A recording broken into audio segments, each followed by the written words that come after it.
What's up, y'all? This is Aiden, and this is the second installment of our Pro Animal Future Welcome series. Today, I am going to be doing a deeper dive into some of the research that PAF's strategy grew out of. This research was conducted by a project called Pax Fauna in order to incubate what eventually became Pro Animal Future. The studies that I'm focusing on in this episode were looking at public opinion and trying to understand why the animal rights movement struggles so much to connect with ordinary people despite the fact that compassion for animals is so widespread. So let's jump right in. Here is Welcome to PAF, Episode 2, Becoming Civil. To understand the context of Pro Animal Future and the research that led to it, I think it's really helpful to start with a bit of history of what shifts were happening in the animal rights movement in the decade prior. So I'm going to start with a bit of that story as I experienced it. So I first found my way into the animal rights movement when I stumbled, more or less by chance, into a meeting of the Campus Vegan Club at the University of Colorado. Before that point, I had gradually become more and more disturbed by what I'd been learning about what was happening to animals in factory farms. But to my dismay, I had never met anyone else who shared those concerns. So even just getting to talk about this stuff with 5 other people was totally transformative. And that's what it was. At the time, it was 6 of us who met in the basement room of the physics building once a week to talk about how messed up the world is and commiserate about the fact that we didn't know what to do about it. But we inspired each other to figure something out, and eventually we got some funding from the university to attend the National Animal Rights Conference in 2015. That was a whole other level. Being surrounded by not just 5, but about 1,500 people who didn't just care about farmed animals, but they cared so much that they were dedicating a significant portion of their lives to making a difference. Before that time, I had thought that I felt clear internally that animal farming was a moral atrocity, but I realized then that without a community to share that belief with, my brain couldn't really let itself believe it fully. Like, I could hold the idea that animals deserve moral consideration, but there was always part of me that wondered if I was the crazy one.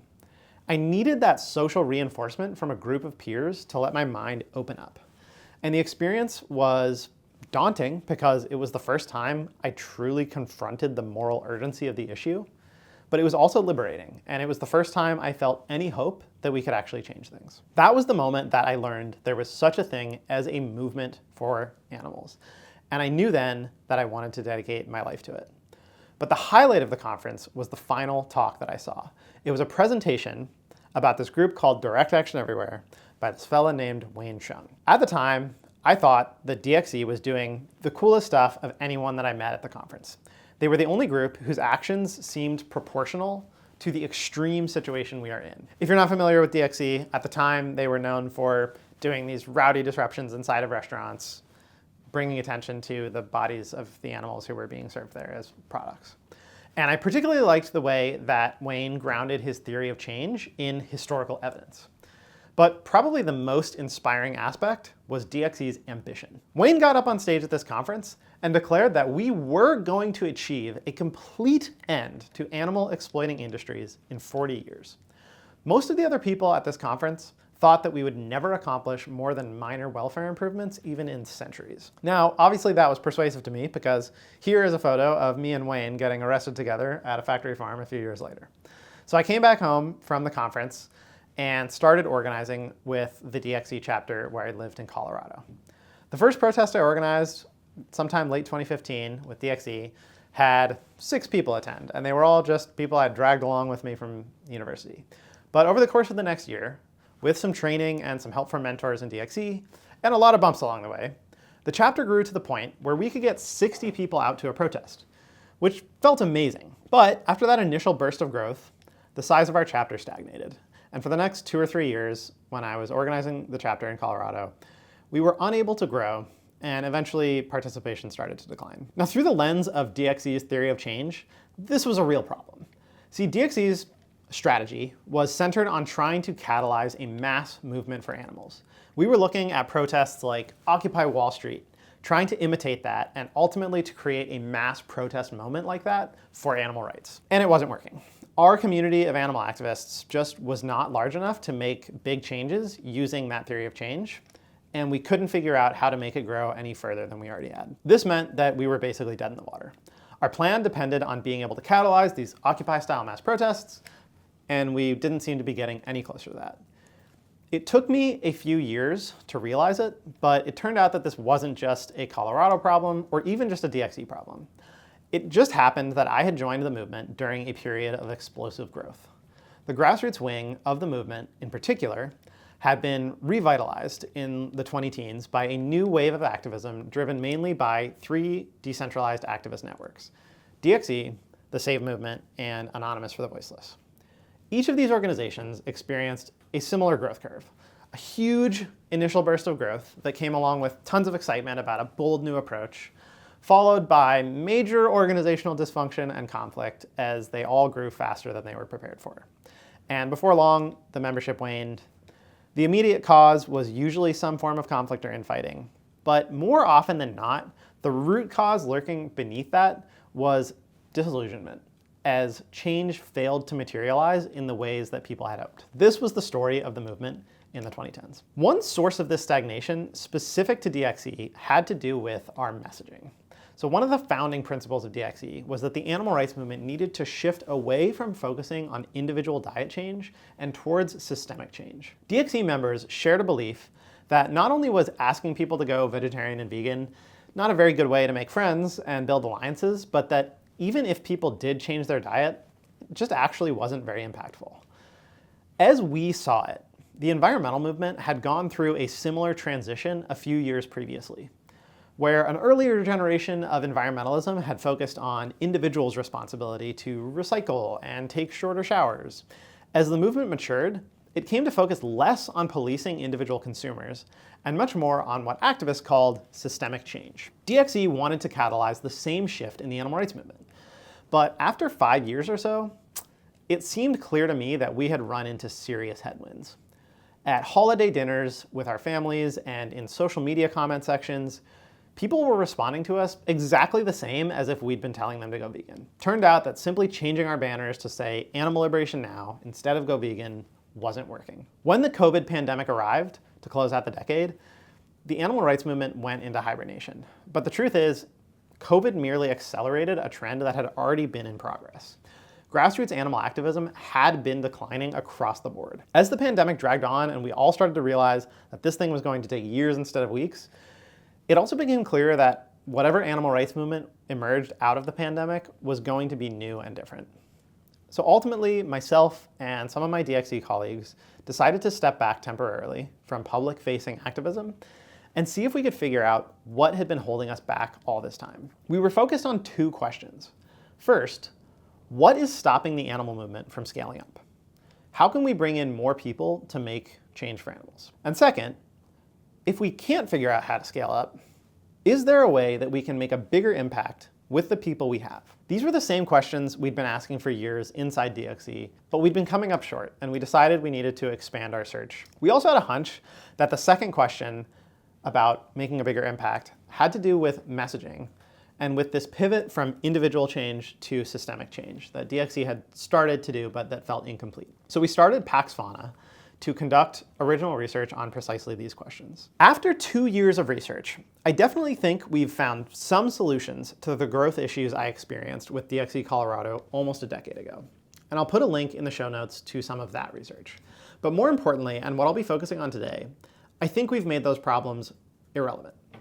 With PAF's pilot campaign in Denver in 2024, powered by the research that I'm about to share, we've already achieved far more transformative change with no more people than we were ever able to get involved in the local DXE chapter. So with that out of the way, we're ready to dive into the research. A lot of the inspiration for Pax Fauna's public opinion research came from these survey findings that had been trickling out over the decade or so leading up to it. So on the one hand, we've got a large number of people saying that they support animal freedom.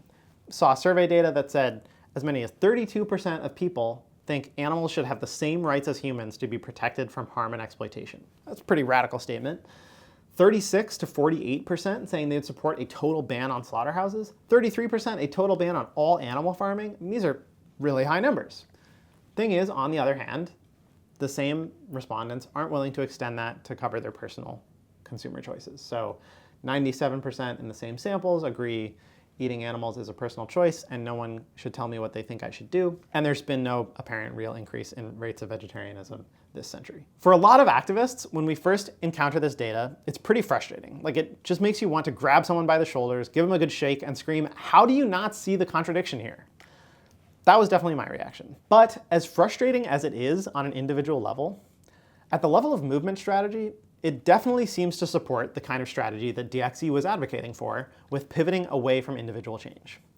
The reality is, while these seem like the same question to many animal advocates, to most people, these are very different questions. And it's all a matter of framing. We're all at least somewhat familiar with the concept of frames. Frames are cognitive patterns that influence the way we see the world at any given moment. The simplest example would be the old glass half empty versus glass half full. Frames get their name from the fact that they focus our attention on certain information or certain qualities of a situation. Though if anything, frames are more defined by the information they filter out. As the rationalist guru Eliezer Yudkowsky likes to say, it's the thoughts you cannot think that control you the most. At the symbolic level, frames usually take the form of metaphors, often subconscious metaphors that shape the way we see the world. But frames also exist in our brains as physical neural architecture. And with the right measuring tools, researchers can actually watch as different ways of framing a question or a problem light up different neural pathways. If that all sounded like a bunch of jargon, let me just give you some examples. So sometimes the way frames influence our thinking can be fairly obvious, at least once we've become aware of the frame or have it pointed out to us. For instance, marketing a product as 80% fat-free probably makes it seem much more appealing to someone on a low-fat diet than saying it contains 20% fat. But framing can also be much more subtle, so much that even when it's pointed out to us, we don't immediately see how it might be influencing our thinking. For instance, advertising a sale as 20% off as opposed to $120 off, the 20% off might be great at drawing our attention to a big chunk taken off the price, or maybe it inadvertently draws our attention to the high original price, whereas $120 off might make us picture that money in our pocket as we walk out of the store with a brand new laptop. So it's not immediately obvious which frame will sell more laptops without collecting some data. Frames operate 100% of the time. They aren't something we can opt out of. We're always looking at the world through a frame, and that frame dictates what information is in focus and what information is out of focus. Otherwise, we'd be totally overwhelmed by information all the time. Any skilled communicator has to be mindful about the frames that they use to convey information and get their point across, whether your goal is to educate or to deceive. Now, coming back to those survey questions, it's pretty clear here that there is a framing phenomenon going on. Both questions are, in a sense, asking about ending the killing of animals for food. But they approach the issue through very different frames. As we started designing a study to investigate this further, we felt we had a pretty clear understanding of what is going on with the vegetarianism question. This question is shaped by what we can call the consumer frame. Previous research has looked at the consumer frame in regards to Americans' attitudes about food and the food system. Most notably, an outstanding study from the Frameworks Institute in 2005. And I'll put a link in the show notes to our summary of that study done specifically for animal advocates. What the Framework study found is that in the consumer frame, when we're occupying our role as consumers, Americans are informed strongly by values of personal choice and autonomy. Think you're picturing yourself in the grocery store, you're making all these choices, and just this abundance of personal choice. This is a big problem for animal advocates because it means that almost no matter what we say, if we're engaging with people in the consumer frame, people see us as trying to take their choices away. That obviously is antithetical to our goals. And what makes this problem even worse is that the Framework study found that people are strongly predisposed to think about food and the food system through this consumer lens. Basically, when you ask people to think about the food system, that's all they can do. They picture themselves going to the grocery store and choosing products off the shelf. We have almost no picture at all of the corporate and government policies that shape which choices are available to us and which ones are cheaper. And that might seem really obvious, but it doesn't have to be that way. Compare this to the way that Americans think about healthcare. Healthcare and health insurance are products that Americans are accustomed to viewing through a much more complex frame. We're used to hearing about healthcare discussed as a political debate, which activates very different values. And most people have some understanding that the government and government policy plays a very big role in defining the options they have available. The same is not true of food. And listen, if we take the consumer question on its face, the question, do you agree whether to be vegetarian is a personal choice and no one can tell me what they think I should do? The truth is, people are right. That is true. Currently in our society, it is up to each person to decide whether to eat animals. We might want to change that, but it's true now. So all that said, as we were designing this study, we felt we had a pretty good understanding of what is going on under the hood when people answer that consumer question. The mystery to us was these other questions, these seemingly different version of the public, where 1/3 of people were already on board with our most ambitious goals. We thought, if we could understand what's going on in those people's minds when they answer this question, we have a much better chance of bringing out that version of the public through our advocacy, potentially increasing our support base overnight from 2% to almost 50%. In order to try to look under the hood of how people were thinking about these questions, we designed a series of studies using multiple stages and multiple methodologies. It included a review of existing literature, a quantitative analysis of messages that both advocates, the industry, and the press use to talk about the problems of factory farming. And then it mainly focused on an extended series of one-on-one interviews and focus groups with ordinary meat-eating Americans recruited off the internet for these longer conversations, just kind of digging in, asking lots of questions, trying to understand where people were coming from as they were asked these questions. The final step was a series of national surveys testing out the findings that we got from those qualitative interviews. And out of all of that research, this is basically a summary of the most important things we found. So currently, animal advocates spend most of our energy trying to convince people that factory farming is bad. Simple, right? People go into conversations with lots of talking points prepared about the ways that animals suffer in the food system, about the harm to the environment. What we found is that by and large, consumers are already aware that there are serious moral problems with using animals for food, especially in the way it's done today.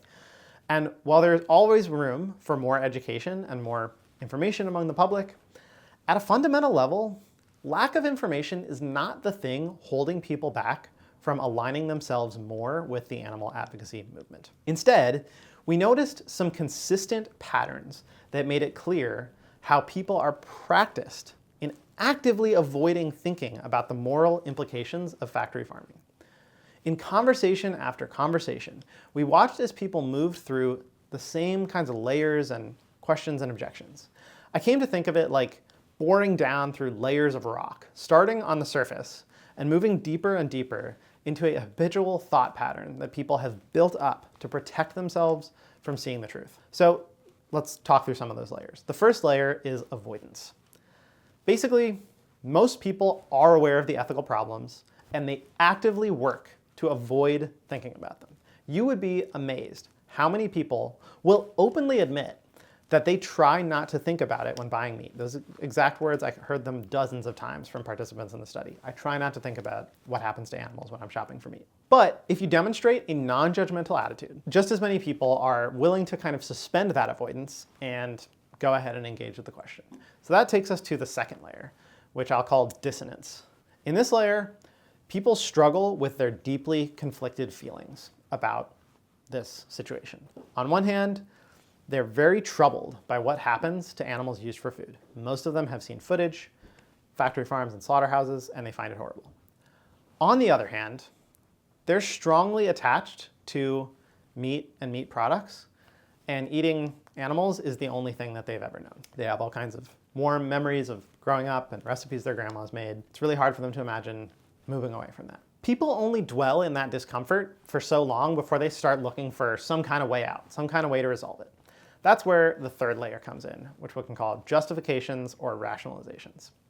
Rationalizations, these are familiar to everyone who has ever tried to talk to anyone about farmed animal rights, whether it's your family and friends or strangers on the street. So I'm sure none of these are a surprise to most of the people listening to this, but I think it's still useful to have kind of a name for these or recognize some of these patterns. So the first one, maybe the most common pattern that I heard, was around culture and tradition. This is, people thinking about dishes that they grew up eating or that their grandma made, warm like family traditions, remembering holidays from childhood. Also thinking about foods that are important in their native culture, and this is especially common among immigrants, thinking about, that's who feel that the food is their strongest connection to the country that they came from or that their parents came from. Or for people who are worried about respecting other people's cultures and saying, oh, I don't want to take this important food item away from that other culture. Another one is naturalness. Again, we've all heard this, sort of reifying nature as a justification. I've got a quote from a participant here. I feel like hunting and eating meat are connected to us in a very primal way. It adheres to the natural order of things to consume meat products. Of course, taste, probably the main thing that would come to mind first for most people. I've got a quote here. You're so used to it, you know what it tastes like, you know it tastes good. And then health. People have real questions about health. A quote from a participant. I don't know how sustainable or accessible it is to the average person to make sure they get all the protein or dietary requirements strictly through vegetables. The most important thing to remember with these justifications is that even though you've probably heard these thousands of times and the answers are obvious to you, for most people you'll talk to, these are real issues that they are sincerely grappling with. The challenge with these is to listen patiently and without judgment. And you'd be amazed at how often, just by providing that non-judgmental space for people to talk through their justifications, they can realize by themselves that those arguments don't really align with their values. And I saw so many situations where someone would give this naturalness argument, exactly like that one in the quote, and then hear themselves say it and sort of catch themselves and say, I don't really actually believe that, that saying that it's natural is a justification for torturing animals this way. So a big part of rationalizations is just creating space, letting people think it through themselves and find their own answer. And we all know it's so much more persuasive. I'm so much more likely to change my mind if I feel like I've reached that conclusion on my own. But there was one exception to that in our research. One justification that was so persistent and that people so rarely worked through on their own that we realized it pretty much belonged in its own category. It's the fourth and final layer here. Futility. In conventional animal rights outreach, futility is pretty much the most challenging hurdle to overcome. The simplest form of futility is the feeling from people that basically people will never stop eating meat, so why should I? A quote from a participant, it doesn't matter if I go vegan because there's 7 billion other people who won't. And again, while this can be frustrating to encounter, for most people who bring it up, this is a very real concern. So I want to share a few more quotes from research participants that really demonstrate this pattern. And these are emblematic, but nearly every participant in our study said some version of this. So one person said, I feel like corporations are so huge that they have so much power. Like, what is a normal person, a lay person, able to do? Another person said, I guess I could be less of a hypocrite and become a vegan or something, but realistically, that's not going to offset anything else. There would have to be a large amount of the population becoming vegan. Coming up against that futility in our interviews and focus groups, it was like hitting this rock hard layer in the soil that we just couldn't dig past any further. When this came up, it was usually the end of the open, flowing part of the interview. From that point on, participants would just kind of shut down and were pretty resistant to exploring the topic any further. Now, one thing that really became clear to us at this point was how our old message about systemic change or animal liberation now instead of going vegan, those words were pretty much failing to communicate anything to the public. To the people in this study that we talked to, those phrases were meaningless jargon. With their limited knowledge of the food system, and without any kind of precedent to compare it to or grab onto, they just could not imagine the process by which society could transition away from farming animals, even if we wanted to. We've been doing it for so long, they just couldn't imagine an alternative. They deeply believed that factory farming was an intractable reality, totally unsolvable. And it took us months of trial and error, but we finally found a few components that could help people escape from this futility trap. The first was to provide a specific, credible vision of how a transition in our food system could actually happen. For this part, it's so important that we cannot take any prior knowledge for granted. We have to spell it out for people. If you've only ever thought about the food system as you go to the grocery store and everything beyond that is a black box, just think about how much information, if you've been engaging with animal rights for a while now and you've been thinking about the food system, all the information that people don't have to imagine how this could change. So that clear pathway is one part. And the second part was a new frame. Thinking back to the consumer frame, we needed a new frame and a new set of language, a new way of approaching this how to present the information. And we found that the metaphor of evolution was particularly effective for helping people imagine this transition and accept that it's possible. Evolution was key to people imagining a gradual transition that nonetheless could result in major structural change. Now, for the first problem, providing that clear pathway, we presented study participants with a hypothetical ballot measure, which created the opportunity and the need for them to decide about taking a personal action to support collective change. So again, it's giving people action they can take other than through the consumer lens. And when we paired that hypothetical ballot measure with the evolution metaphor, with messages based on evolution, it really felt like we'd had a breakthrough. So here's an example of a message that led to a very different conversational outcome than we'd seen previously. It reads like this: "We're calling for an evolution away from meat at the societal level, where consumers, food producers, restaurants, and grocery stores work together to replace meat from animals with animal-free foods. We can protect animals and the environment using traditional staples like beans and vegetables, along with innovative meat alternatives." Now, that might seem like nothing really dramatic, but there's so much information in this message that is not obvious to the general public when we're talking to them about ending factory farming. And to demonstrate that, I want to show you some quotes from people in interviews where we had paired these two strategies together. And I want you to think about comparing these to the quotes that I used to demonstrate futility earlier on. So here's someone reacting to that ballot measure and that message. And they said, "Well, I'd think it was a good thing. I think it would probably be good to get dragged along, you know? There's an 80% tax on beef. All right, well, no more hamburgers." Here's another quote: "If you ask someone that question," the question being, would they support a transformative ballot measure? "If you ask someone that question and you put them in a room for long enough, everyone's going to come around to a yes at some point, because it just makes sense in a lot of ways." Again, these are ordinary meat eaters who are totally resistant to advocacy through a consumer frame. Once we introduced these strategies into our research interviews, it pretty much wiped away the futility response that had been our most consistent hurdle up until that point. But even if we get rid of futility, we usually just get sent back to the rationalization stage. So we're not out of the woods yet. Ultimately, we are trying to get people into the dissonant stage, that second stage. That's this really productive place for us where they're wrestling with their conflicted feelings about it. And if we can keep them there for long enough, we think if we can just stew them there, eventually they're going to come out on our side. Because fundamentally, everyone has a sense of fairness and justice, almost everyone. And we're just on the right side of those values, right? We know we're on the right side. And everyone reaches that same conclusion, right? That study participant just saying, if you ask someone that question, you put them in a room for long enough, everyone's going to come around to a yes. Even they know it. So we just have to hold them in that room. Personally, that the room metaphorically here is that dissonant stage. Introducing a ballot measure gives us a chance to overcome futility. We do need to get the message to voters and help them understand how this ballot measure fits into a larger vision of change. And from there, we have to canvass voters to help them think through those rationalizations. That's a lot of the work of these campaigns. And in a later episode, we'll do a little bit of a training on how to have those conversations using this research. But for now, I want to share a few other insights from this stage of the research that I think you'll find really interesting and useful. Some of the other interesting patterns in our research had to do with this tension between factual and emotional appeals. So what do I mean by this? Everybody wants to think of themselves as rational, as motivated by facts, even when the reality is that we are much more driven by emotions than we are willing to admit to ourselves. That is doubly true when it comes to politics.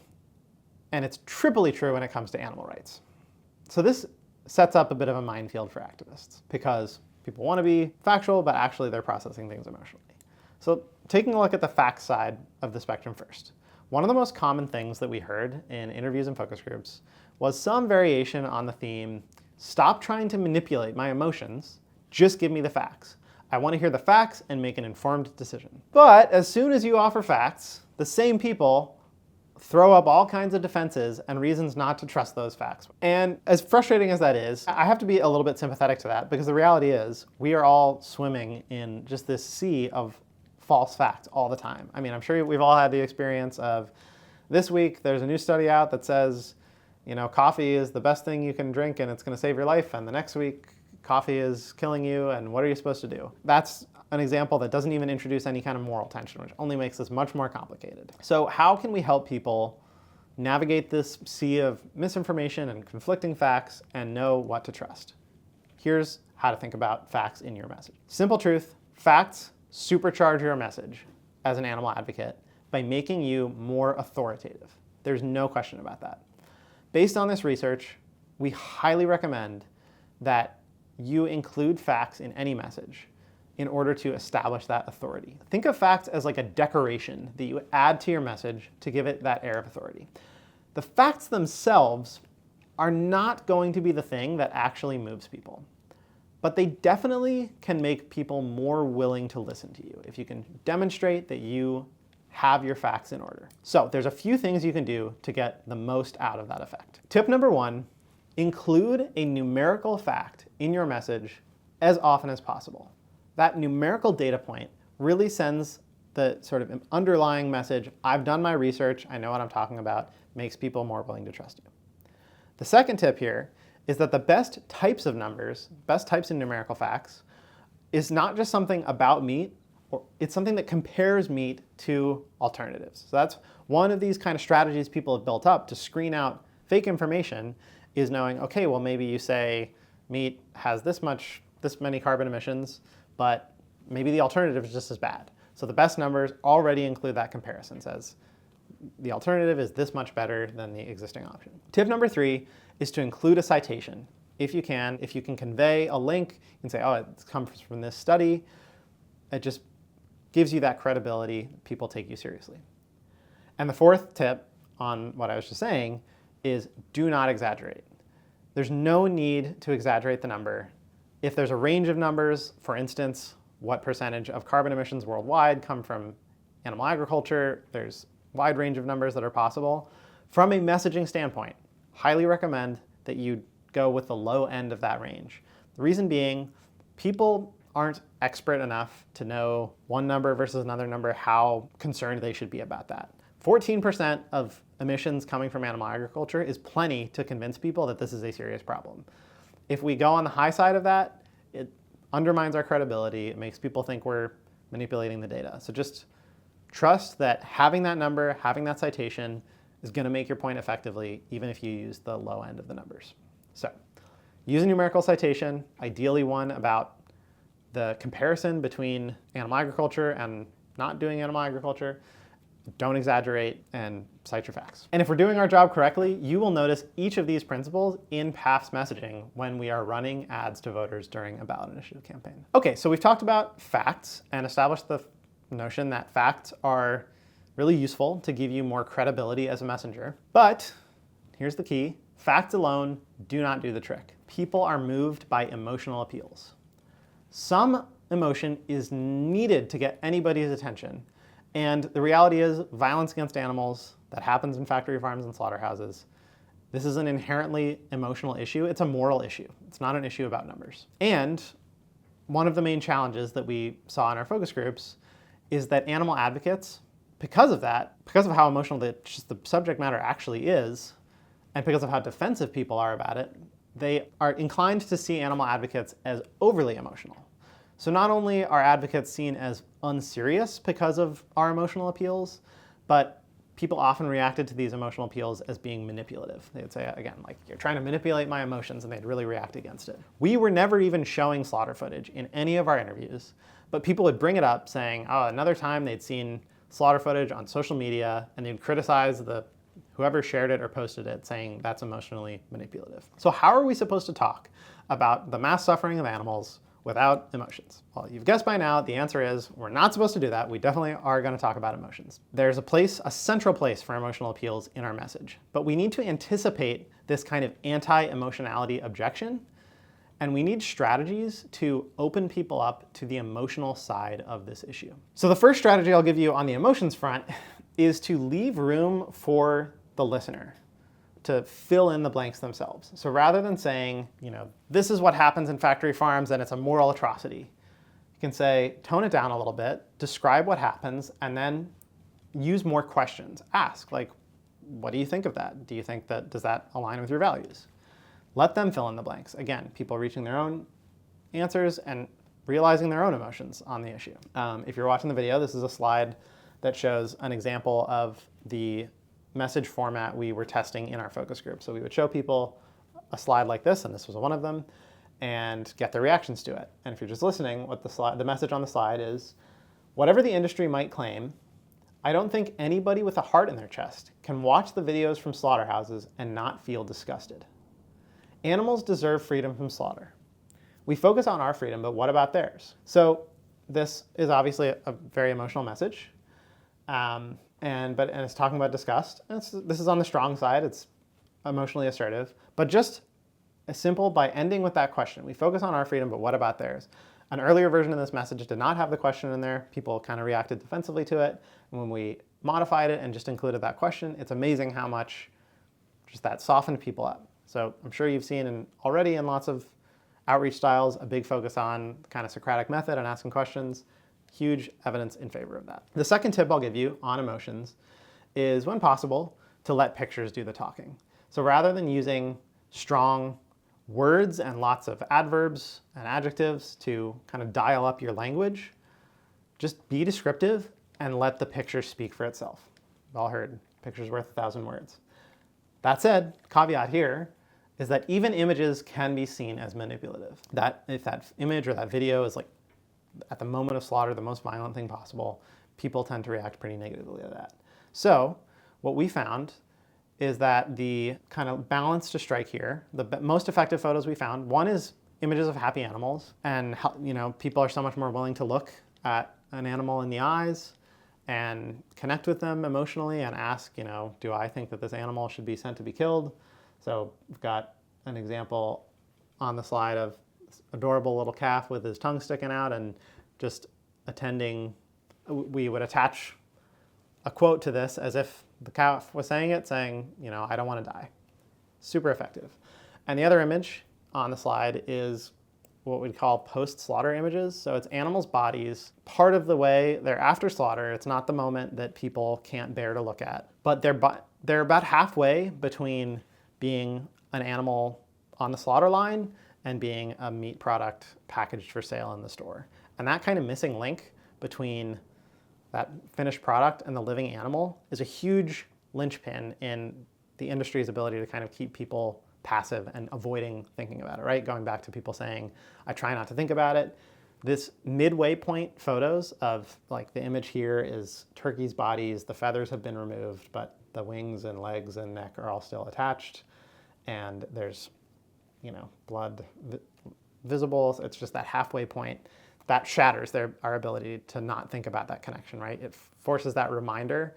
One study that we looked at that had been done before our research called this a meat animal reminder. Like, reminder, yes, meat is animals, and you can just do it in one photo like this. And the third tip I'll give you on emotional messaging is to explicitly defend emotionality. So not just, rather than having your message be implicitly emotional using lots of strong adverbs and adjectives and strong language, be explicitly emotional. Make an explicit appeal asking people to listen to their emotions. So again, one more example message that went over really well in our focus groups, and we attributed this one to a celebrity.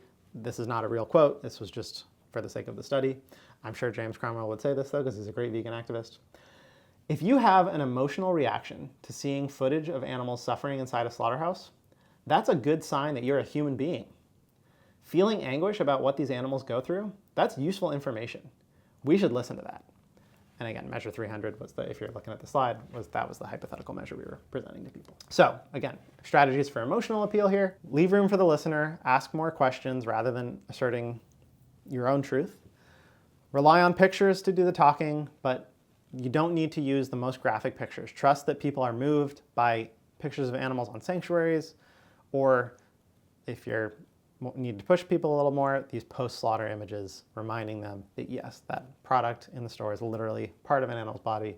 And then defend emotionality explicitly. Ask people to listen to their emotions. With that reminder, people have heard, oh, I want to be factual and rational, but they've also heard there's this other narrative out there that emotions are important and we shouldn't be smothering them down. And so just remind them of that. You don't want to bury your emotions. That's really dangerous. That'll get you on the wrong side of history. All right, for one last section here for you guys, I want to talk about a piece of this research that tends to be among the most interesting to advocates who are on the ground having one-on-one conversations, whether that's vegan outreach or talking to voters and talking to your friends and family.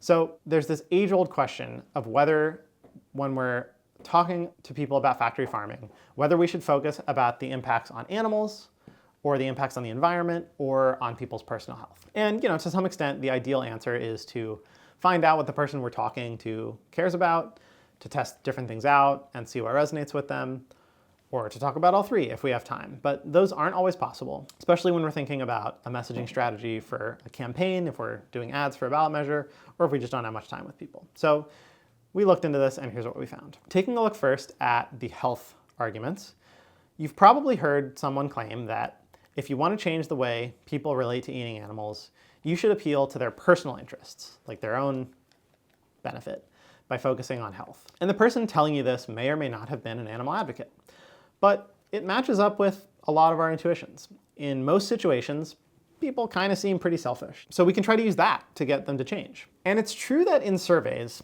if you ask people what would be the most compelling reason for them to change their diet, most people will answer health. So there's this kind of superficial evidence that lots of people are telling us, health is the thing we should talk about. But hang on.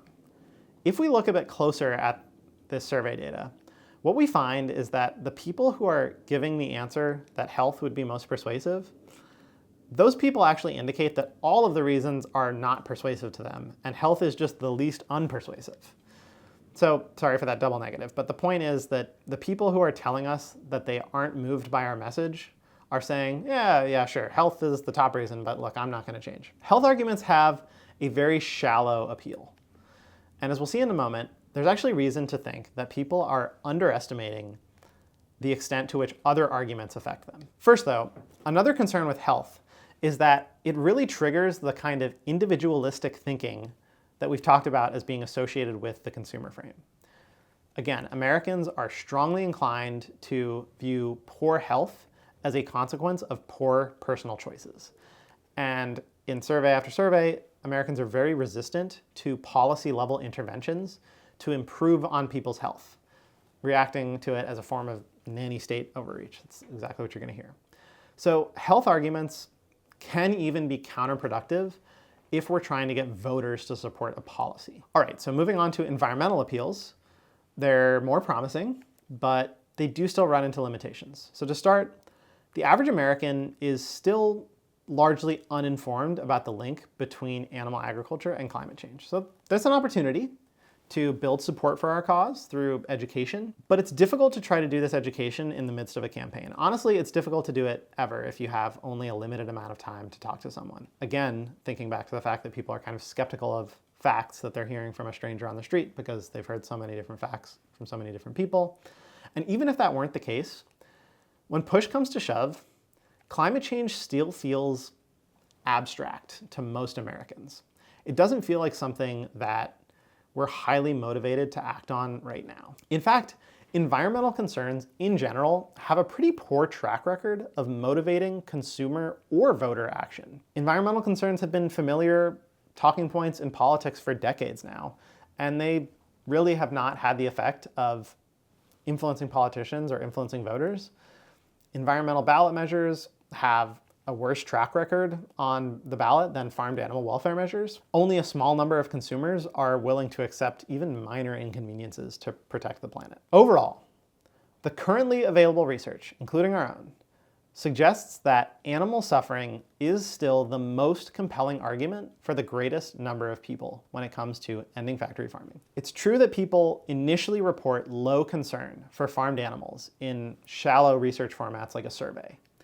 But when we get a chance to dig a little deeper or ask follow-up questions, we consistently find out that what that's really indicating is that avoidance layer we talked about earlier. People are trying not to think about it, and they aren't thinking about it when they answer that survey. You've got to dig a little bit deeper.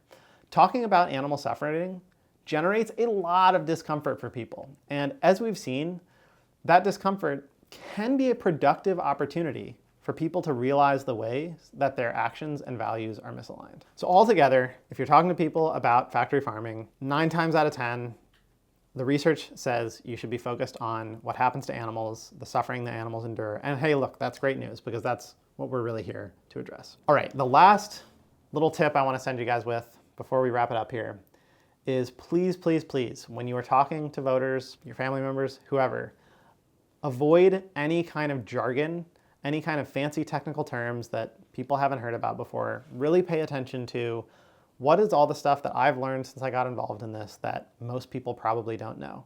Very few people, most of the time, people aren't going to be offended if you start with the basic steps and explain things and they already know them. Just try to assume as little information as possible and think of yourself as that teacher who's taking people on a journey. So no jargon, it's super alienating. Okay, just a quick rundown, everything we talked about. We talked about the need to shift from the consumer frame to the civic frame and how that unlocks all this additional support. We talked about using the evolution metaphor in our message to do that. And I suggest experimenting with incorporating that into your own conversations with people, acknowledging, look, this isn't gonna happen overnight, but it is possible for us to gradually evolve away from where we are now to a much better situation. We talked about the importance of restrained emotional appeals.